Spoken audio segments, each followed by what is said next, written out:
Shalom Bapak Ibu, ini ceramah yang berikutnya dalam sesi teologi sistematika. Dalam ceramah ini yang agak panjang lebar karena ada banyak materi yang harus disampaikan. Ini mengenai keselamatan dan pembenaran. Dalam proses itu bagaimana orang pindah dari kegelapan ke terang, bersama dengan Yesus Kristus.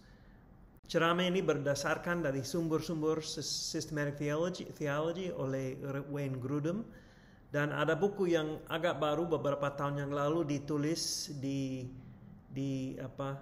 edit oleh Matthew Barrett, The Doctrine on Which the Church Stands or Falls, Justification. Jadi pembenaran doktrin yang menjadi dasar gereja. And James Montgomery Boyce and Philip Graham Ryken, The Doctrines of Grace atau doktrin kasih karunia. Nah, pilihan untuk keselamatan dan penghakiman ini pendahuluan. Kita berbicara sekarang tentang penerapan keselamatan bagi kita. Pilihan adalah sebagian penerapan ini karena kita dipilih sebelum Kristus menyelamatkan kita pada waktu dia disalibkan. Jadi sebelum dunia ini diciptakan, kita sudah dipilih menjadi orang percaya kepada Yesus. Pilihan dapat dipikirkan sebagai tingkat yang pertama dalam proses keselamatan bagi kita. Jadi kalau kita pikir tentang tingkat-tingkat atau langkah-langkah keselamatan, dalam bahasa Latin itu ordo salutis. Yang pertama pilihan, Allah memilih orang-orang yang akan diselamatkan. Yang kedua, panggilan Injil, proklamasi kabar Injil. Yang ketiga, kelahiran kembali, iman, dan itu termasuk iman dan pertobatan. Dan perubahan dan pertobatan atau conversion. Dan pembenaran, justification, benar di hadapan Tuhan, dikatakan benar di hadapan Tuhan. Dan juga pengangkatan, adopsi, dan pengudusan, ketekunan, kematian, dan kemuliaan, menerima tubuh yang dibangkitkan. Nah, nomor yang kedua sampai 6, nomor 2 sampai 6 ini, dan sebagian yang nomor 7 berkaitan dengan menjadi orang Kristen. Nomor 7 sampai dan 8 dikerjakan dalam kehidupan ini, dan nomor 10 terjadi pada waktu Kristus kembali. Nah, ordo salutis atau langkah-langkah keselamatan. Pilihan boleh diartikan demikian. Pilihan adalah keputusan Allah sebelum penciptaan, yang mana dia memilih beberapa orang untuk keselamatan, bukan oleh karena kebaikan di dalam hati mereka yang dilihat sebelumnya, tetapi hanya oleh karena kedaulatannya dan kehendaknya. Nah, bisa bertanya, apakah perjanjian baru mengajar tentang predestinasi? Ada beberapa perikop seperti berikutnya, tetapi yang mungkin perikop kuncinya itu Efesus pasal 1 ayat 4 sampai 6. Saya akan membaca. Saya pakai untuk sesi ini terjemahan baru yang dulu, saya belum dapat terjemahan baru yang edisi yang kedua. Efesus pasal 1 ayat 4 sampai 6. Sebab di dalam Dia Allah telah memilih kita sebelum dunia dijadikan, supaya kita kudus dan tak bercacat di hadapannya.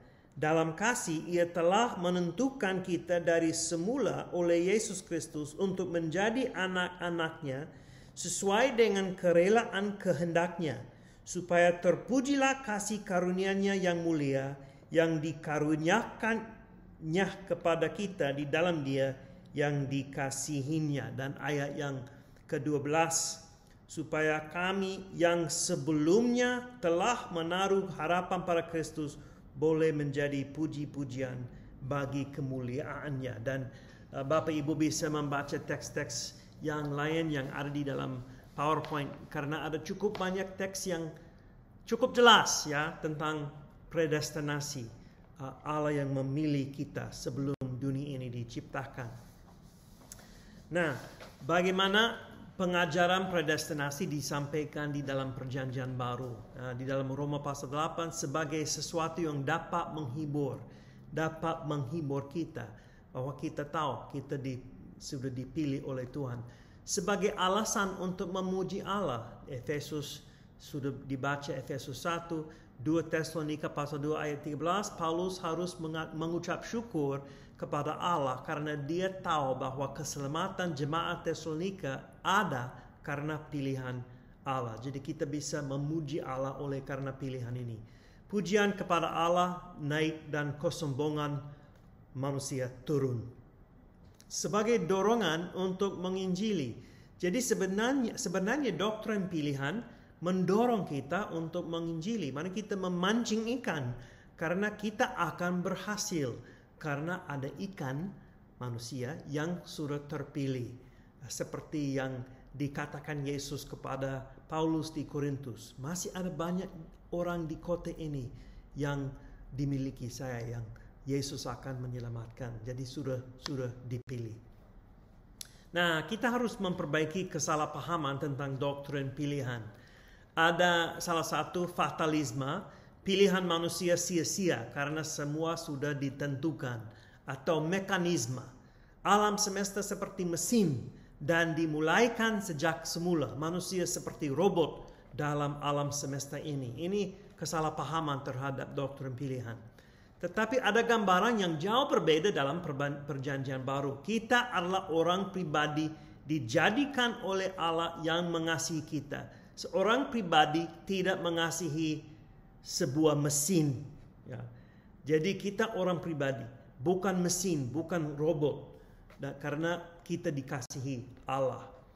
Kasih Allah kepada manusia dapat dilihat dalam Yehezkiel pasal 33 ayat 11. Walaupun orang-orang ini mengabaikan peraturan Tuhan, Tuhan tetap mengasihi. Ada pilihan dalam hati manusia. Itu jelas dalam Matius pasal 11. Ayo datanglah kepada Yesus. Jadi ini pilihan untuk datang kepada Yesus. Wahyu pasal 22 kita diminta untuk datang, untuk percaya. Yohanes pasal 5, Matius pasal 23. Sebagai orang-orang pribadi kita dalam hati manusia, sebagai orang pribadi kita bisa memilih. Nah, keputusan ini untuk percaya atau tidak percaya berkonsekuensinya yang kekal. Kisah Para Rasul pasal 18 ayat 9 sampai 11. Paulus bertahan dan berkhotbah terus karena ada banyak orang yang telah dipilih untuk keselamatan. Ada tanggung jawab untuk berkhotbah, bukan seperti mesin atau mekanisme. Pilihan bukan didasarkan pada pengetahuan Allah mengenai iman kita. Nah, perdebatan ini Allah memilih orang berdasarkan iman mereka yang akan muncul atau diwujud. Jadi alasannya yang terpenting mengapa orang diselamatkan adalah apa yang ada di dalam mereka, bukan dalam Allah. Orang yang ikut posisi ini memakai Roma, maaf itu di belakang foto saya, memakai Roma pasal 8 ayat 29. Nah, pengetahuan tentang orang-orang bukan fakta-fakta. Allah mengenal orang-orang dengan pengetahuan bukan hanya suatu fakta. Allah mengenal orang-orang secara pribadi. Dia orang secara pribadi. Jadi Roma pasal 8 ayat 29 yang dipakai oleh orang yang pegang doktrin ini, pandangan ini, berarti Allah mengenal orang dengan pengetahuan sebagai orang-orang yang berhubungan dengan dia sendiri. Jadi bukan berdasarkan fakta saja. Maksud saya, Kitab suci tidak pernah mengatakan bahwa iman kita adalah salah satu alasannya Allah memilih kita. Allah memilih kita berdasarkan kasih-Nya, bukan berdasarkan iman yang ada di dalam kita. Roma pasal 9 cukup jelas, tidak ada hal yang dilakukan oleh Yakub atau Esau yang akan mempengaruhi pilihan Allah terhadap mereka. Roma pasal 11 sama, Efesus pasal 1, kasih karunia Allah harus dipuji bukan kemampuan percaya dalam manusia atau keputusannya untuk percaya. Pilihan didasarkan pada suatu kebaikan di dalam kita, yaitu iman kita, seperti keselamatan oleh karena perbuatan kita yang baik. Jadi kalau kita mengatakan bahwa Allah memilih orang berdasarkan iman mereka, yang pengetahuan tentang iman mereka, itu berarti itu pekerjaan yang baik. Jadi kesimpulan, pilihan tak bersyarat. Disebut tak bersyarat karena tidak ada suatu pun yang dapat dilakukan oleh manusia untuk mempengaruhi pilihan Allah. Juga iman pun tidak ada. Itu harus diberikan kepada kita untuk percaya kepada Allah. Jadi ini berdasarkan pilihan Allah, berdasarkan kasih-Nya. Nah, ada doktrin disebut doktrin reprobasi, pilihan untuk penghakiman. Doktrin reprobasi berarti demikian: keputusan Allah yang berdaulat dan ditetapkan sebelum permulaan penciptaan untuk melepaskan beberapa orang dan dalam duka cita tidak menyelamatkan mereka, yaitu menghakimi mereka oleh karena dosa mereka dan menyelamatkan keadilannya. Nah, doktrin ini sulit. Ini bisa dilihat di Yudas ayat 4, Roma pasal 9 berkaitan dengan pilihan Fir'aun dan pilihan bangsa Israel, Roma pasal 11, 1 Petrus pasal 2 ada yang dipilih sebelumnya untuk tidak percaya, dan Matius pasal 11. Dalam Alkitab, penyebab pilihan berkaitan dengan keputusan Allah dan penyebab reprobasi berkaitan dengan keputusan orang berdosa. Dasar pilihan adalah kasih karunia Allah. Dasar reprobasi adalah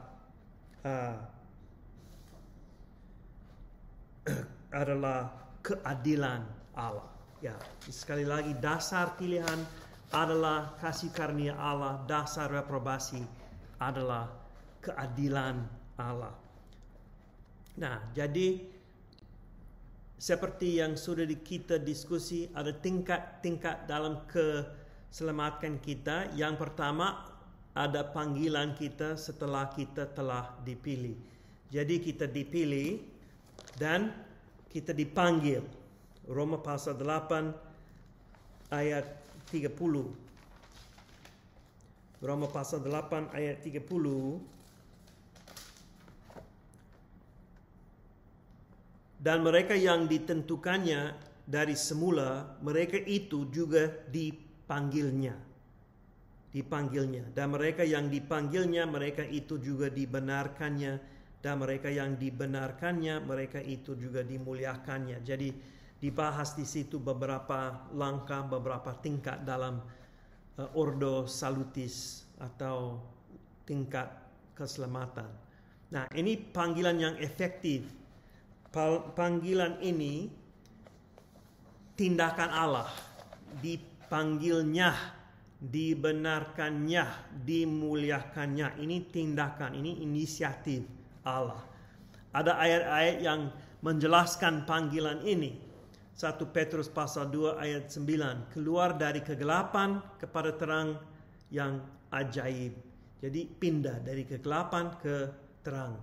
1 Korintus pasal 1 ayat 9, persekutuan dengan anaknya Yesus Kristus. Jadi panggilan itu untuk persekutuan dengan anaknya Yesus Kristus. 1 Tesalonika pasal 2 ayat 12, 1 Petrus 5 dan 2 Petrus 1, ke dalam kerajaan dan kemuliaannya. Jadi kita diundang, dipanggil untuk menjadi sebagian kerajaan dan kemuliaan Yesus.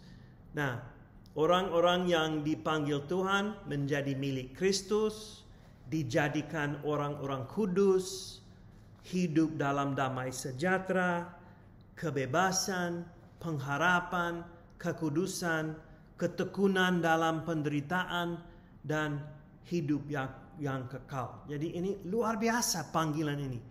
Panggilan ini kita dapat ini. Hidup dalam damai sejahtera, kebebasan, pengharapan, kekudusan. Banyak konsekuensi yang baik sekali dari panggilan yang efektif ini. Panggilan ini adalah suatu panggilan yang begitu kuat karena Allah lah yang memanggil kita. Kita dipanggil untuk persekutuan dengan Yesus Kristus. Kalau Allah menarikan, kalau Allah memilih, kalau Allah memanggil, tidak ada yang dibuang atau tidak ada yang dipinggirkan oleh Yesus Kristus. Panggilan ini disebut panggilan yang efektif untuk membedakan dari panggilan yang umum dan yang berbeda dan yang beberapa orang menolak. Panggilan Allah yang efektif datang melalui manusia yang menginjili, tetapi disebut efektif karena orang-orang merespons kepada panggilan itu.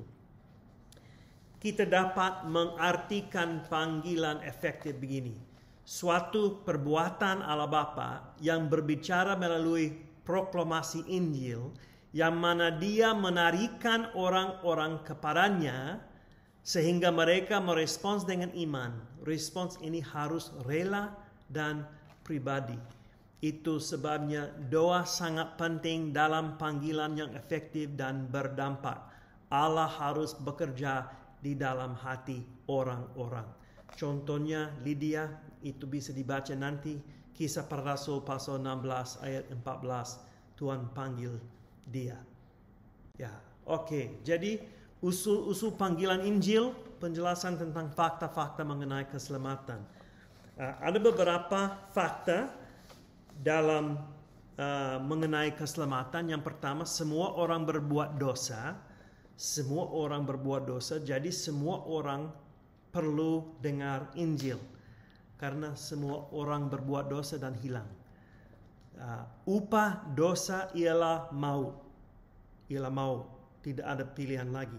Upah dosa ialah maut. Yesus Kristus telah mati untuk kita ketika kita masih berdosa. Pengertian tentang fakta-fakta tidak cukup untuk keselamatan. Orang-orang harus merespons. Jadi untuk tahu sesuatu, untuk tahu doktrin pun tidak cukup. Hati harus dimiliki oleh Yesus Kristus. Lalu kita harus menjadi manusia baru. Undangan untuk respons kepada Kristus secara pribadi dengan pertobatan dan iman bisa dilihat dalam Matius 11, Yohanes pasal 1, Wahyu 3. Yesus mengetok di pintu dan menunggu, Wahyu 22. Apa terlibat dalam pertobatan ini? Kita menolak dosa, kita bertobat dan percaya. Jadi kita berbalik 180 derajat. Tidak mau hidup sesuai dengan dosa dan kehidupan itu. Sekarang oleh karena kita dipanggil dan dipilih dipanggil, kita mau hidup dan bertobat dari kehidupan itu yang lama karena kita sudah menjadi manusia baru. Janji tentang pengampunan dan hidup kekal. Jadi kalau kita diselamatkan, ada janji kita akan diampuni, akan dapat pengampunan dan hidup kekal bersama-sama dengan Yesus. Nah, kepentingan panggilan Injil, jika tidak ada Injil, tidak ada keselamatan. Kalau tidak ada pemberita, tidak bisa mendengar Injil, tidak ada keselamatan. Jadi itu kenapa konsep ini mempengaruhi misi. Kalau kita tahu orang harus dengar Injil untuk diselamatkan, untuk dengar panggilan itu, kita harus mengutus orang untuk menginjili orang yang belum dengar. Jadi jika tidak ada Injil, tidak ada keselamatan. Melalui Injil, Allah berbicara kepada kita sesuai dengan kemanusiaan kita. Dia berbicara kepada intelek kita, kepada emosi, dan kepada kehendak kita. Jadi seutuh manusia, bukan sebagian, seutuh kita secara pribadi dipanggil dan mau merespons terhadap Tuhan. Nah, sekarang kita membahas kelahiran kembali. Definisinya, kelahiran kembali adalah pelakuan Allah yang mana Dia memberikan kepada kita kehidupan rohani. Yesus menjelaskan proses ini dalam Yohanes pasal 3 pada waktu Dia berbicara dengan Nikodemus pada malam. Nikodemus bingung, tetapi Yesus menjelaskan orang harus dapat kehidupan kelahiran kembali, kelahiran dari surga, rohani, kelahiran rohani. Sudah ada kelahiran fisik, sekarang harus ada kelahiran rohani yang dibuat oleh Roh Kudus. Jadi kelahiran kembali adalah pekerjaan Allah secara total. Dalam kelahiran kembali kita tidak melakukan apa saja. Ini adalah pekerjaan Tuhan secara total. Kita pasif, kita tidak memilih dihidupkan atau dilahirkan kembali.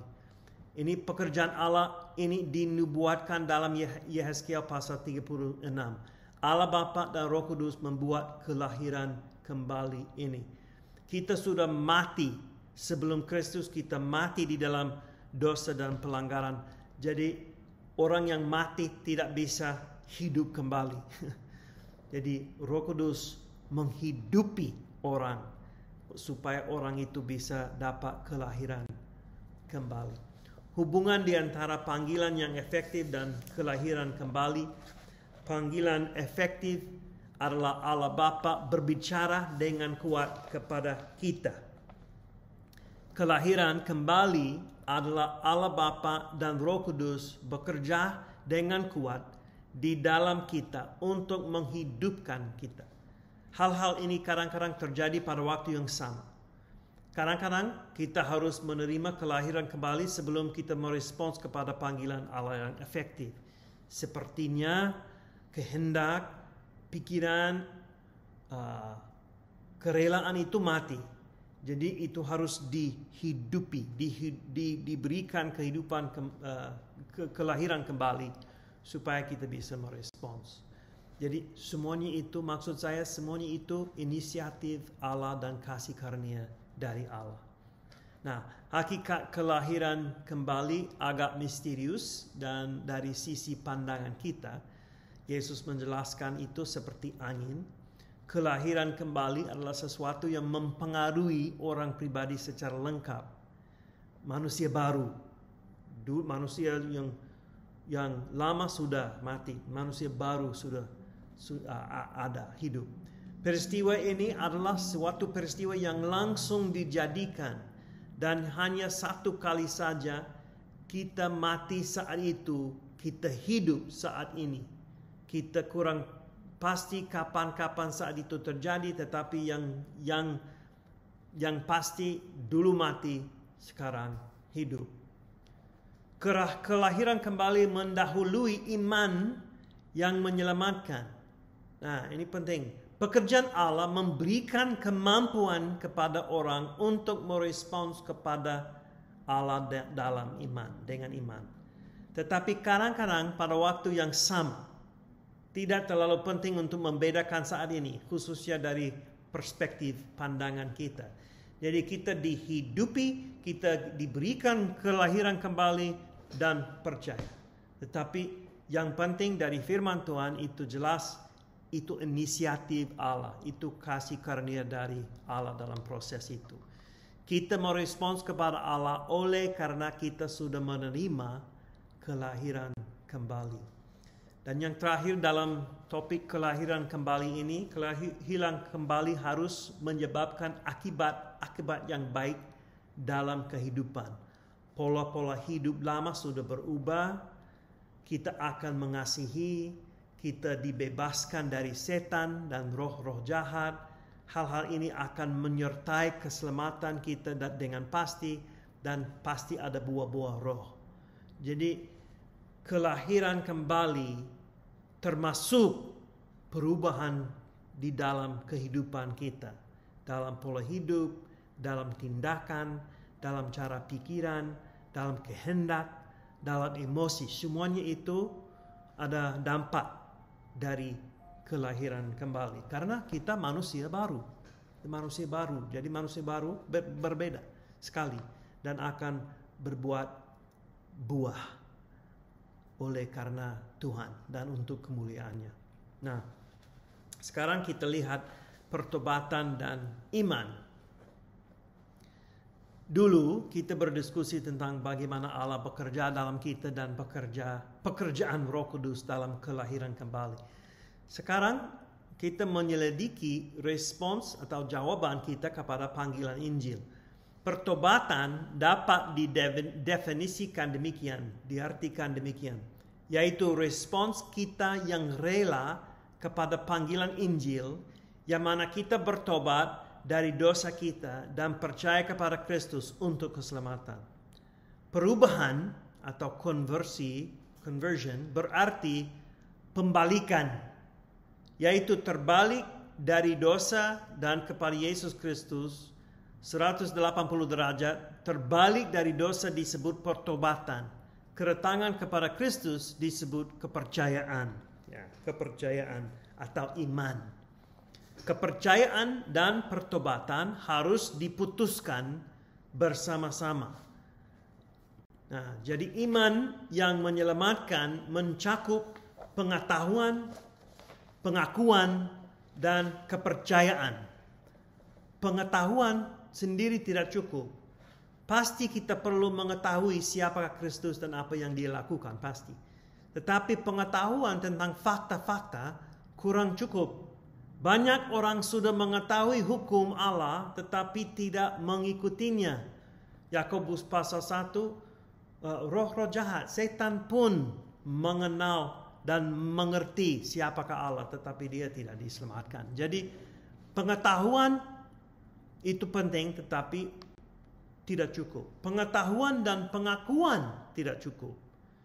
Nikodemus senang dengan pengajaran Yesus dan dengan Yesus pribadi, tetapi dia tetap perlu percaya kepada Yesus. Jadi saya harus mengambil keputusan untuk bergantung kepada Yesus untuk menyelamatkan saya secara pribadi. Supaya Yesus menyelamatkan saya secara pribadi, maksud saya. Iman yang menyelamatkan adalah kepercayaan dalam Yesus Kristus secara pribadi untuk pengampunan dosa dan hidup kekal bersama-sama dengan Allah. Bukan hanya kepercayaan tentang fakta-fakta, tetapi kepercayaan kepada Yesus secara pribadi, yaitu bahwa Dia akan menyelamatkan saya. Ini penting sekali Bapak Ibu, saudara-saudari. Karena di dalam banyak gereja kita di seluruh dunia, ada cukup banyak orang yang duduk di gereja, mendengar khotbah, mendengar Injil, dan mereka mengerti siapakah Yesus, mereka mengerti doktrin, dan mungkin mereka mengaku pengakuan rasuli, tetapi kalau mereka belum percaya, kalau mereka belum memberikan kehidupannya kepada Tuhan dalam komitmen yang murni, mereka belum diselamatkan. Kita tidak boleh Kristen KTP aja. Harus orang percaya sampai ke dalam hati. Jadi kepercayaan ini harus dibuktikan. Nah, ilustrasi kursi, kalau saya ambil kursi dan bilang ya saya percaya saya akan duduk di kursi ini dan kursi itu cukup kuat untuk saya, supaya tidak akan jatuh, saya tidak akan jatuh. Saya bisa bilang saya percaya, tetapi saya tidak percaya sebenarnya kalau saya tidak duduk di kursi itu. Kalau saya percaya saya akan duduk di kursi itu dan saya percaya itu cukup kuat dan seterusnya. Jadi kita percaya bahwa kehidupan bisa ditemukan di dalam Yesus Kristus secara pribadi, bukan hanya kepada pengajarannya. Lagi kita bersatu dengan Kristus. Nah, kita semua perlu pengetahuan, pengakuan, dan kepercayaan. yang ketiga itu diperlu. Nah, iman harus semakin besar ketika pengetahuan kita semakin besar. Jadi, ya, Roma pasal 10 ayat 17, semua orang yang percaya mereka akan diselamatkan. Iman dan kepercayaan konsisten dengan pengetahuan dan pengertian yang benar tentang fakta-fakta. Semakin kita mengenal Yesus, semakin kita percaya kepadanya. Jadi itu penting. Doktrin sebenarnya penting sekali. Doktrin yang pas, yang bukan yang keliru. Doktrin yang benar dari firman Tuhan. Konsep pikiran kita, doktrin kita terhadap siapakah Yesus, itu penting sekali. Semakin mengenal Yesus, semakin mengerti apa yang dilakukan Yesus, semakin kuat kepercayaan kita kepada Yesus. Tetapi kita tidak boleh berhenti dengan fakta-fakta saja. Kita harus memberikan kehidupan kita kepada Tuhan, menyerahkan sebagai pengorbanan sehari-hari, setiap hari. Roma pasal 12. Jadi iman dan pertobatan harus berhubungan. Pertobatan boleh didefinisikan demikian. Pertobatan adalah kesedihan yang tulus oleh karena dosa. Yaitu kita meninggalkan dosa dan berkomitmen untuk berjalan dalam ketaatan kepada Kristus. Seperti iman, dalam pertobatan harus ada pengetahuan secara intelektual bahwa dosa salah. Pengakuan secara emosi tentang pengajaran Alkitab tentang dosa, dan keputusan secara pribadi untuk meninggalkan dosa. Pertobatan yang murni akan melanjutkan suatu kehidupan yang berbeda atau berdampak terhadap suatu kehidupan yang berbeda dan buah-buah Roh Kudus. Nah, kesedihan saja kurang cukup.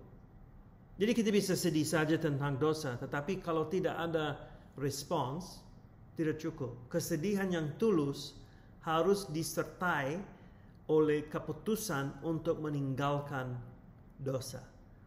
Jadi Esau, ini contohnya Esau. Dia sedih sekali dengan dosanya, tetapi dia tidak buat sesuatu untuk membuktikan kesedihan itu. Dan Matius pasal 11, kepercayaan kepada Yesus mencakup pikulah kuk yang kupasang dan belajarlah padaku. Pertobatan harus menyertai kepercayaan. Juga lihat dari khotbah di Kisah Para Rasul dan 2 Korintus pasal 7 ayat 10. Iman dan pertobatan terus-menerus berjalan sepanjang kehidupan kita. Iman dan pertobatan adalah sikap di dalam hati kita sepanjang hubungan kita bersama-sama dengan Kristus.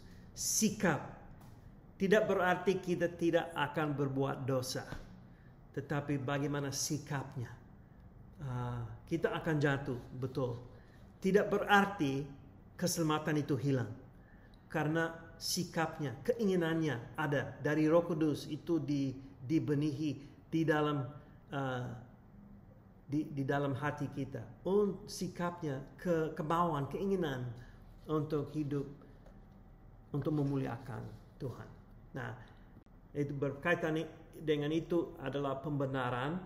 Ini salah satu hal yang penting sekali supaya kita bisa mengerti apa yang terjadi pada waktu kita diselamatkan. Nah, dalam tingkat keselamatan ini, Allah mengatakan bahwa dosa-dosa kita diampuni.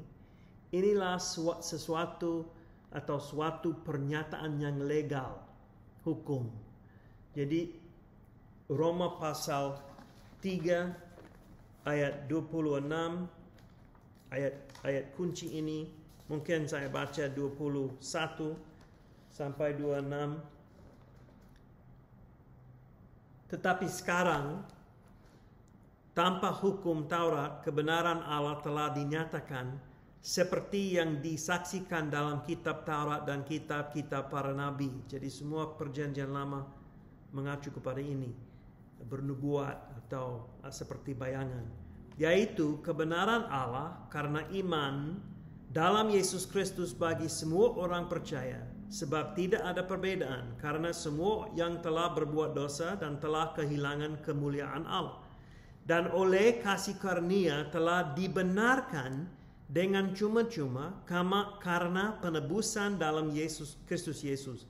Kristus Yesus telah ditentukan Allah menjadi jalan pendamaian karena iman dalam darahnya. Hal ini dibuatnya untuk menunjukkan keadilannya, karena ia telah membiarkan dosa-dosa yang telah menjadi dahulu pada masa kesabarannya. Maksudnya ialah untuk menunjukkan keadilannya pada masa ini, supaya nyata bahwa ia benar dan juga membenarkan orang yang percaya kepada Kristus. Apa itu pembenaran? Allah tidak lagi melihat dosa-dosa kita dan mengatakan bahwa kita benar di hadapannya. Jadi kita dikatakan benar oleh karena darah Yesus Kristus, dan sebenarnya kita akan membahas sebentar kebenaran Yesus, righteousness, dikayasune Yesus dihitungkan sebagai kebenaran righteousness kita. Jadi dosa-dosa kita diambil oleh Yesus, diampuni, dan Allah melihat kita, dia melihat kebenaran Yesus Kristus, bukan dosa-dosa itu lagi. Kita dikatakan benar di depan Tuhan. Pembenaran mencakup pernyataan menurut hukum atau pernyataan yang legal oleh Allah. Bahasa Yunani biasanya berarti mengatakan benar, memperhitungkan. Pengertian ini di dalam Roma pasal 3, pasal 4, pasal 5, pasal 8, pasal 10, Galatia pasal 2, dan Galatia pasal 3. Ini penting sekali. Pembenaran adalah kata lawan penghukuman. Dalam penghukuman, seseorang dinyatakan salah. Dalam pembenaran, seseorang dinyatakan benar. Ide ini dipakai dalam Perjanjian Lama, Ulangan 25, Ayub pasal 27, Amsal 17, Yesaya pasal 5. Perbedaan di antara kelahiran kembali, regenerasi, dan pembenaran. Contoh, perbedaan di antara seorang dokter dan seorang hakim. Seorang dokter mengobatkan kita. Ini kelahiran kembali. Seorang hakim mengatakan bahwa kita benar atau salah. Dalam Yesus Kristus kita dikatakan benar. Nah, Allah mengatakan bahwa kita benar di depan matanya, mencakup dua hal. Kita tidak ada penghukuman untuk dosa kita, dosa yang lama, sekarang, dan masa depan. Itu sudah dikatakan diampuni. Dosa-dosa kita diampuni dan kita tidak salah. Jadi kita pindah dari kegelapan ke terang, seperti diilustrasikan di situ. Nah, kebenaran Kristus memperhitungkan kepada kita atau diperhitungkan kepada kita. Kebenaran Kristus menjadi milik kita oleh karena Yesus. Jadi kita bisa buat hal yang baik, kita bisa menaati firman Tuhan bukan oleh kehebatan kita. Kita bisa berbuat hal yang baik oleh karena Roh Kudus ada, dan itu diperhitungkan sebagai kebenaran Yesus Kristus. Jadi Allah melihat kita, dia melihat kebenaran Yesus Kristus yang diperhitungkan kepada kita. Ini luar biasa, ya. Allah dapat mengatakan bahwa kita benar oleh karena dia memperhitungkan kebenaran Kristus kepada kita. Allah menganggap bahwa kebenaran Kristus sekarang adalah kebenaran kita juga. Kebenaran Kristus menjadi kebenaran kita. Nah, kata itu kebenaran dalam bahasa Indonesia menerjemahkan dikayasune, dalam bahasa Inggris righteousness, kebaikan, goodness, righteousness, keadilan. Ada itu bahasa Yunani, kata itu yang rumit sekali. tetap di kayu sungai. Tetapi yang penting kita mengerti, saya bisa hidup benar di depan Tuhan oleh karena Yesus, kebenaran Yesus. Jadi pada waktu Allah melihat saya, memandang saya dalam Yesus Kristus, Allah memandang kebenaran Yesus. Hal ini adalah perdebatan reformasi, gereja Protestan dan gereja Katolik, solo fide, solo Kristus, solo iman. Nah, jadi saya mau menjelaskan sedikit. Nah, pandangan gereja Katolik, mereka mengatakan bahwa pembenaran adalah sesuatu yang mengubahkan kita secara internal dan menguduskan kita. Pembenaran mulai sekarang setelah seseorang dibaptis, dan orang itu harus terus-menerus percaya. Jadi dia dikatakan benar pada waktu dia dibaptis. Semua dosa original, dosa Adam sudah hapus. Tetapi dosa-dosa yang dilakukan setelah itu, setelah pembaptisan bayi, harus ada pekerjaan baik, perbuatan yang baik untuk membereskan dosa itu. Jadi kepercayaan, sumber pembenaran yang awal adalah sakramen pembaptisan. Kepercayaan diperlukan setelah pembenaran dan juga untuk terus-menerus bertahan dalam keadaan pembenaran. Pembenaran ini bukan pembenaran yang diperhitungkan, imputed kepada kita, tetapi pembenaran yang ditetapkan di dalam kita oleh Allah, infused, ditetapkan, Seseorang tidak pasti tentang keadaan ini, apakah dia dalam keadaan anugerah atau tidak. Keselamatan kita didasarkan anugerah Allah dan perbuatan kita yang baik. Nah, pandangan reformasi adalah kita dibenarkan oleh kasih karunia Allah secara lengkap, bukan oleh karena perbuatan-perbuatan kita sendiri. Berdasarkan Roma pasal 3, Efesus pasal 2, Titus pasal 3 ayat 7. Jadi kita dibenarkan dan kebenaran Kristus diperhitungkan kepada kita. Nah, Allah membenarkan kita melalui iman kita di dalam Kristus. Kita tidak diselamatkan oleh karena kebaikan iman kita. Kita diselamatkan melalui iman. Jadi iman adalah alat yang mana kita dibenarkan.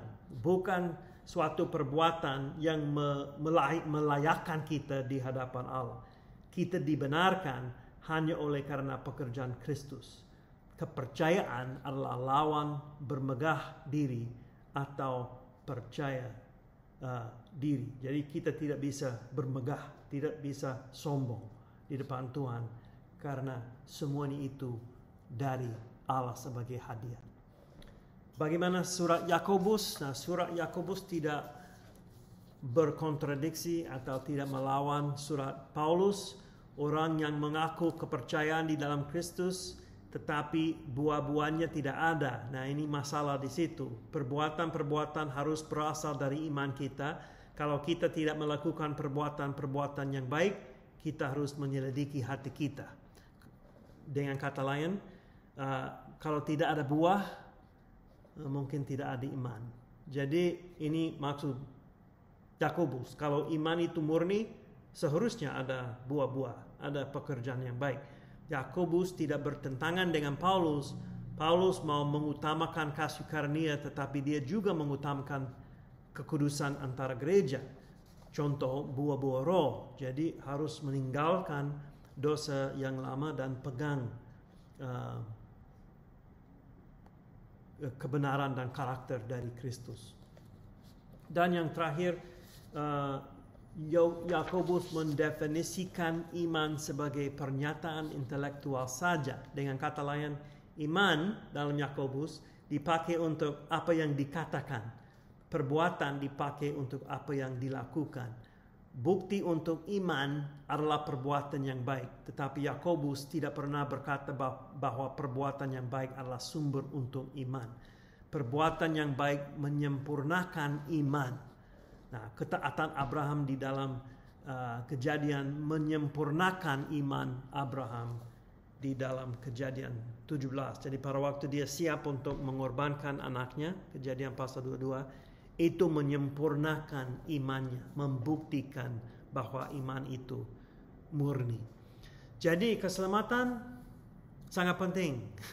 Nah, kita harus mengerti keselamatan dari pandangan firman Tuhan, dan saya mendorong Bapak Ibu untuk belajar kitab Roma, kitab Galatia, kitab Efesus, dan pengajaran Yesus yang sama dengan pengajaran Paulus, dan sebenarnya pengajaran dalam perjanjian lama sama dengan pengajaran dalam perjanjian baru. Keselamatan berasal dari Tuhan yang menghidupi kita untuk percaya kepada Dia, berakar dalam Yesus Kristus. Tuhan memberkati.